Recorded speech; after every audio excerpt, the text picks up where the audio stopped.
It is so pretty, oh my god. Let's slide. Hey everyone, welcome to Budapest. Oh my god, this is my second time in Hungary, in this city, and I have to say that it's one of my favorite cities in the whole world. I just got out of my hostel. This is my second day here actually. I arrived here yesterday but was way too tired to vlog because I came all the way from Germany. But I have to say that it was really easy to get here. I think one of the most convenient ways to get here from the airport to the center, which is where my hostel is. This is the one right here, right around the corner. I've never seen any city have such a convenient transport system. You just take a bus outside the airport. You can pay by your card within the bus as well, and then you're here. It drops you really close to the hostel, and I just walked here, got here, went out for dinner, and then just crashed.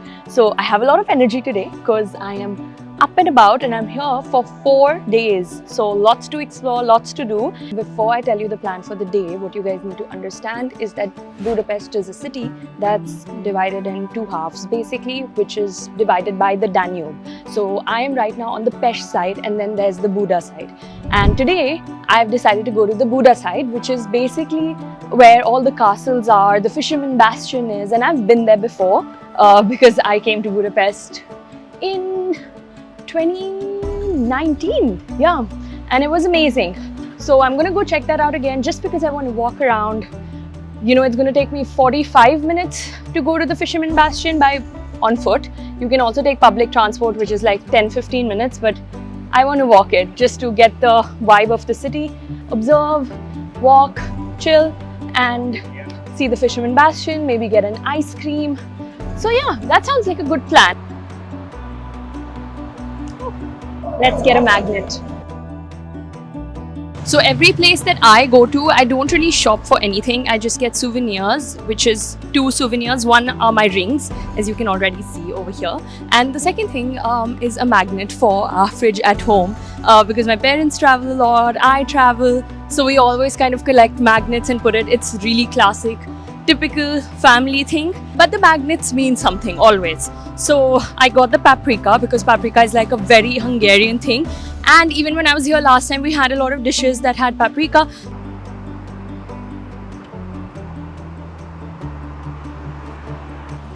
That place behind me over there is called the Gellert Hill.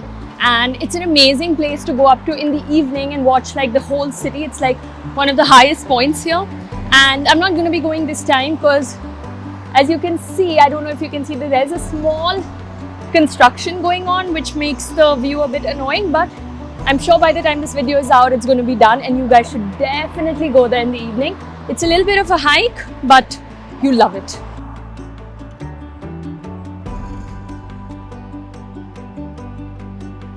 So behind me, as I told you, this right now is Pest and I'm crossing over to Buda. That is the Danube behind me and you cross over and go to Buda now. And right behind me I can already see my destination, the castle and the Fisherman Bastion.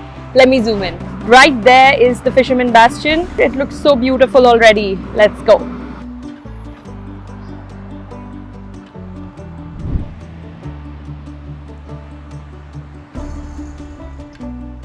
So now we're officially in Buda.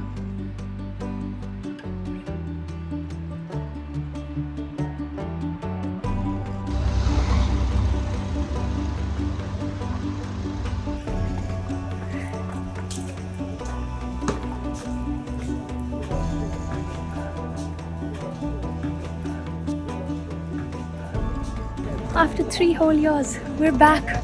The Fisherman's Bastion. This building, I can bet, is definitely one of the most beautiful places you'd have ever seen.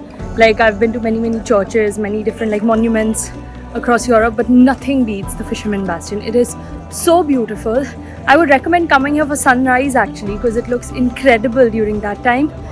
Because right now, obviously, like any place, it gets a bit crowded, but it is so pretty. Oh my god. So, post the Fisherman Bastion, I went to Buda Castle and the Gellert Thermal Bath, but unfortunately, the footage got corrupted. However, as you guys can see from these beautiful stock footages, I highly recommend going.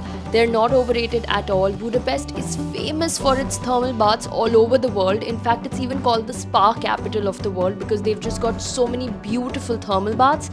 And the ones that I would recommend are the Gellert Thermal Bath and the Shenzi Bath. They are amazing and you must go. Okay, now back to the vlog. I don't know how I manage this, but I'm always late and I'm still late. Oof. Even though I woke up 2 hours early.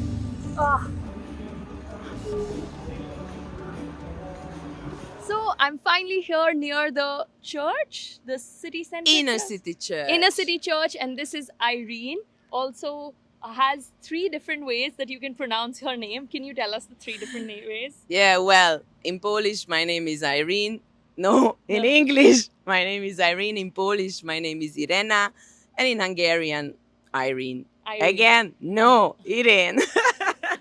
And I'm so excited for what we're going to see. Today we're doing a walking tour which is called Off the Beaten Track. Although a couple of things are closed, unfortunately, but that's totally okay because I can already see that with Irene's energy, we're going to be having a lot of fun. And walking around, we've already done a little bit of a start of the tour, which is basically where she took me back to when the Romans came here. And so I'm really excited to see what Budapest is like through her eyes and learn about the history, the culture, also about Hungary, and take you guys along with me. Okay, let's go. Ulciscia. Yeah, but today it's called Szentendre. Let's call it a Serbian little town, but with an artistic accent on it. It's alongside the river. Even though it's touristy, it's still a very nice place to go because it's accessible by a local train from Budapest. It takes 40 minutes to get there. So it's a place worth to visit if you stay more than 2-3 days. Yeah, amazing. I think I will go do that because I'm here for almost 4 days. So I can definitely do Ulciscia for 1 day. So Irene was just explaining to me something really, really important that everyone needs to understand when they're coming to Budapest. What was interesting, which I don't think most people know, at least I didn't know it for sure, is that it was not actually 2 towns but 3 towns that came together. Basically what she told me is that there were 3 parts. There's Old Buda, O Buda, which was literally translates into Old Buda. There was Buda, and then there's Pest, which is where we're standing right now, which is basically like the flatter area. And all of these 3, I mean, this is just a short summary of what she told me over almost 20 minutes. But basically all of them kind of came together eventually and they were formed into one big city, which wasn't something that happened over 1 day, but over a period of time. And something that's really interesting that I didn't know is that this is also called the Paris of the East. Mm-hmm. So it's called the Paris of the East because of how it's built, right? Because the way they joined these 3 towns into one was made on the basis of the structure of the city of Paris. Yeah. We're basically going to be on the Pest side today and seeing everything. And behind me over there, if you can see, that's the castle, there's the Fisherman's Bastion, and all of that is the small Buda side, right? Yes, Perfect. exactly. All right, let's go. I don't know whether it's known that the Hungarians were living in tribes. There were 7 tribes, and each and every tribe had a leader. They were called Álmos, Előd, Ont, Kont, Tas, Huba, Töhötöm. Can you repeat it? Was that one word? No, it was 7. Okay. Here you need time, like one is done, the other will probably not have all the buildings nice and done unless you are in Switzerland or Vienna.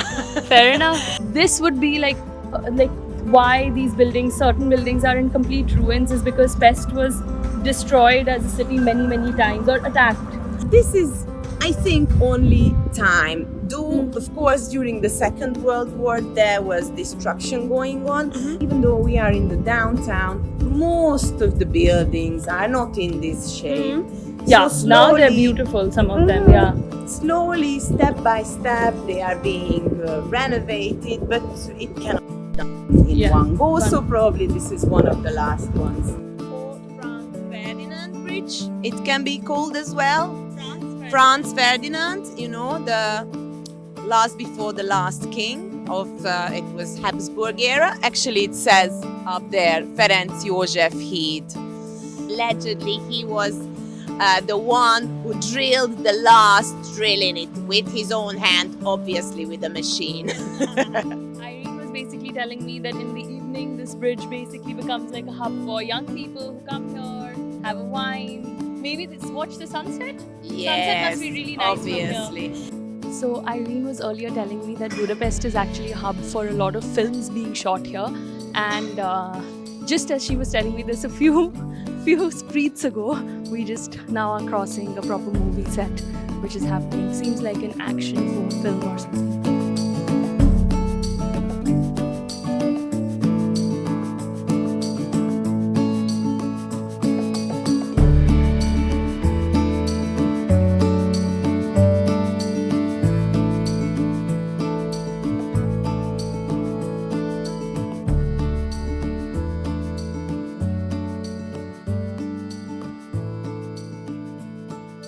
So I just got here to the Caravan Bar in Budapest, which was just a 3-minute walk from my hostel. So not that far at all, and it's right here in the quarters, in the center, and you guys will love it because you've got all of these food trucks behind me, there are lights, it's outdoors, everyone's sitting here having a good time, and the food is cheap. You've also got some really good vegetarian and vegan options. I just ordered from there called Last Vegans. You've also got a lot of different options from Mexican, Turkish, even Hungarian food like goulash. So I highly recommend coming here for sure one of your evenings and making this a pakka spot.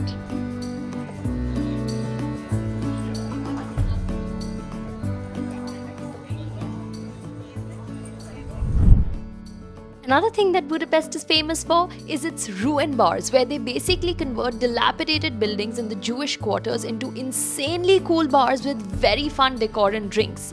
The biggest one is Simpla Kurt, where we are right now, and oh god, this is probably one of the coolest bars I've ever been to in the whole world. I went with a couple of hostel friends, and let's just say, I will see you guys in the next vlog now.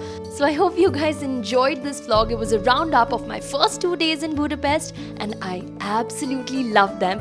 You guys are going to love the next vlog as well, so don't forget to subscribe, hit the like button, and leave a comment about what excited you the most. As always, don't just travel, travel a more.